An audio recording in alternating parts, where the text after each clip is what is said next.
আসসালামু আলাইকুম। কি অবস্থা সবার? কেমন আছেন? এই যে সকালবেলা ঘুম থেকে উঠার পরে আমি ফ্রেশ হয়ে আইমানকে উঠাই, ওরে ফ্রেশ করে দিয়ে নাস্তা-টাস্তা করে দিয়ে তারপরে ওরে বসায় আমি রান্নাঘরে চলে আসলাম। আমি আজকে রান্না করব ছড়া ডাল, তারপরে যে আলু, জলফি এগুলা দিয়ে ছড়া ডাল রান্না করব। ছড়া যেহেতু কম তাই ২ টা আলুও দিলাম। আমি এগুলা সিদ্ধ করার জন্য এখানে হলুদ দিয়ে দিলাম, একটু লবণ দিয়ে দিব। দেওয়ার পরে এগুলা প্রেসার কুকারে বসিয়ে দিব। পাশে আমি একটা পাতিলে তেল দিয়ে দিলাম। তেলটা গরম হয়ে আসলে এখানে আমি দিয়ে দিব গোটা জিরা, দিয়ে দেওয়ার পরে জিরাগুলো একটু নেড়ে ছেড়ে নিব। তারপরে এখানে আবার দিয়ে দিব আমি শুকনা মরিচ। এগুলা দেওয়াটা অপশনাল, না দিলেও হয়, আর আমি দিচ্ছি একটু ফ্লেভারের জন্য, তাই আমি এগুলা দিয়ে দিচ্ছি। এই যে আমি শুকনা মরিচগুলা দিয়ে দিব। এখন শুকনা মরিচগুলো আমার বেশি হয়ে গেছে, আগুনটা তাপ বেশি ছিল। আগুনের তাপ বেশি থাকার কারণে আমার শুকনো মরিচগুলো কালো হয়ে গেছে এখানে। তারপরে আমি তেজপাতা দিয়ে দিলাম, পেঁয়াজ কুচি দিয়ে দিলাম, আদা দিয়ে দিলাম, দিয়ে এগুলো ভালো করে নেড়ে ছেড়ে নিব। নেওয়ার পরে এখানে আমি এখানে পানি অ্যাড করব একটু, যেন মশলাগুলো পুড়ে না যায়, তাই পানি দিয়ে দিলাম। পানি দিয়ে আবার এগুলা ভালো করে নেড়ে ছেড়ে নিচ্ছি। তারপরে এখানে দিয়ে দিলাম মশলা, যে বাসা যে মশলাগুলো করছি। এই মশলাটার ভিতরে আমার সব ধরনের আর কি গরম মশলা, জিরা সবই আছে। তারপরে দিয়ে দিলাম সামান্য কিছু মরিচ গুঁড়া, হলুদ গুঁড়া, এগুলা দিয়ে ভালো করে নেড়ে চেড়ে নিচ্ছি। লবণ দিয়ে দিলাম, সব কিছু দিয়ে ভালো করে নেড়ে চেড়ে নিচ্ছি। ওই পাশে আমার আমার ওই ছড়া আলু ডাল এগুলো সিদ্ধ হয়ে গেছে। আমি এগুলো আবার প্রেসার কুকার থেকে নামিয়ে নিলাম, নিয়ে আমি এগুলো একটা গ্লাস দিয়ে ভালো করে ম্যাশ করে নিচ্ছি। এ পাশে আমি এগুলো আস্তে আগুন দিয়ে বসিয়ে দিলাম। এখানে আবার কয়েকটা আমি চিংড়ি মাছও দিলাম, দিয়ে আমি এগুলো আস্তে আগুন দিয়ে কষাইতেছিলাম, আর এই পাশ দিয়ে ওইগুলা করছি। এই যে আমি এখানে এগুলা দিয়ে ভালো করে নেড়ে ছেড়ে নিতে হবে। তারপরে নেড়ে নেওয়ার পরে আমি এখানে পরিমাণ মতো পানি দিয়ে দিচ্ছি। পানি দিয়ে এগুলো আবার ভালো করে নেড়ে দিতে হবে। আমি অনেকক্ষণ এগুলা জোশ করছি। জোশ করার পরে আমার এটা কিন্তু অলমোস্ট হয়ে আসছে। এটা আমি ভালো করে জোশ করার পরে আমার ধনিয়া পাতা দিয়ে দিলাম। ধনিয়া পাতা দিয়ে তারপরে এগুলো এই যে নামিয়ে নিলাম। নেওয়ার পরে যে ফাইনাল লুক এটা হলো। তারপর আমি আজকে শিং মাছ রান্না করছি, ডাল রান্না করছি, তারপরে ওই পাশে আবার চিনাল দিয়ে মাছ দিয়ে রান্না করলাম, তারপরে পালং শাক দিয়ে ডাল দিয়ে চিংড়ি মাছ রান্না করলাম, এই পাশে আবার ভাত রান্না করলাম।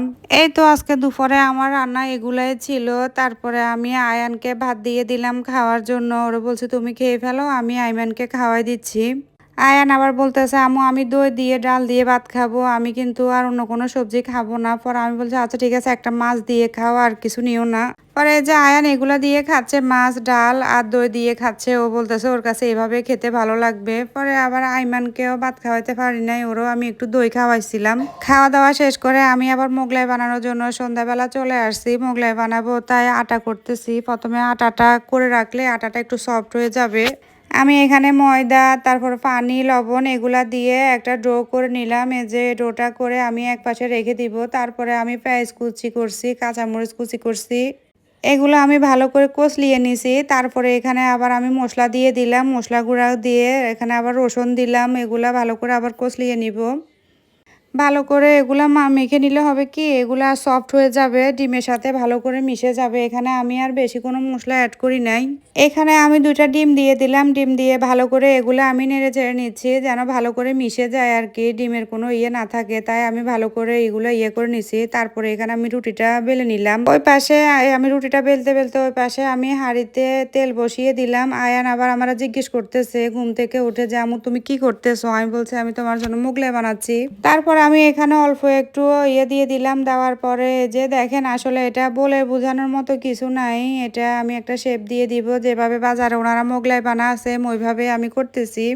মিশ্রণটা দেওয়ার পরে আমি ওই পাশ থেকে একটু উঠাই দিব। তারপরে এই পাশ থেকে আসলে যে দেখেন এটা এভাবে সবাই তো পারে কম বেশ, এটা বলার কিছুই নাই। এটা এই যে তারপরে আমি একটু ডিমের আবার ইয়ে দিয়ে দিলাম, যেন ওই পাশে জোড়াটা ভালো করে লেগে যায়। আর তেলে দেওয়ার সময় আসলে খেয়াল রাখতে হবে যে পাশে ভাঁজটা পড়ছে, ভাঁজটা আপনারা যেন নিচে দেন, তাহলে আর জোড়াটা খুলবে না। এই যে আমার মাশাল্লাহ মোগলাইটা অনেক সুন্দর মতো ফুলছে, মাশাল্লাহ অনেক ভালো হয়েছে, দেখতে ভালো লাগতেছে, কালারটাও সুন্দর আসছে, সবকিছু মিলে মাশাল্লাহ অনেক ভালো হয়েছে আমার মোগলাইটা আজকে।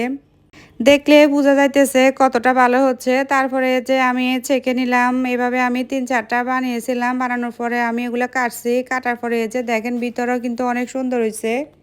তারপরে আমি এগুলা রেখে দিয়ে আয়ানকে বলতেছি বাবা তুমি খাও, আমি আবার শসা কাটিয়ে বড় দিলাম যে খাওয়ার জন্য, মোগলা দিয়েও বলতেছে ভালো লাগতেছে না, খাবে না, ও আজকে কিছুই খাবে না, ঘুম থেকে উঠছে তো তাই। তারপরে তারে আমি বলতেছি যে তোমারে আমি একটা সস বানিয়ে দিচ্ছি, তুমি ওইটা দিয়ে খাও। বলতেছে কি সস আম্মু? আমি বললাম এই যে দেখো টক দই চিনি এগুলা দিয়ে তোমারে আমি একটা সস বানিয়ে দিচ্ছি, তুমি খেয়ে দেখো, এটা ভালোই হবে। তারপরে হাসতেছে, বলতেছে আচ্ছা ঠিক আছে তুমি আমার বানিয়ে দাও। তারপরে এই যে তারা আমি বলতেছি এটা এটা দিতেছি, সে বলতেছে আম্মু কেমন হবে খেতে? আমি বলছি আচ্ছা তুমি খেয়ে দেখো না কেমন হবে। পরে বলতেছে না না আমি খাবো না। ছোট মানুষ তো ঘুম থেকে উঠছে তাই শরীরটাও ভালো লাগতেছে না। আসলে আমরা বড়রাও ঘুম থেকে উঠার পরে খাবারের রুচি নষ্ট হয়ে যায়, আর ও তো ছোট মানুষ, ওর তো আরো বেশি।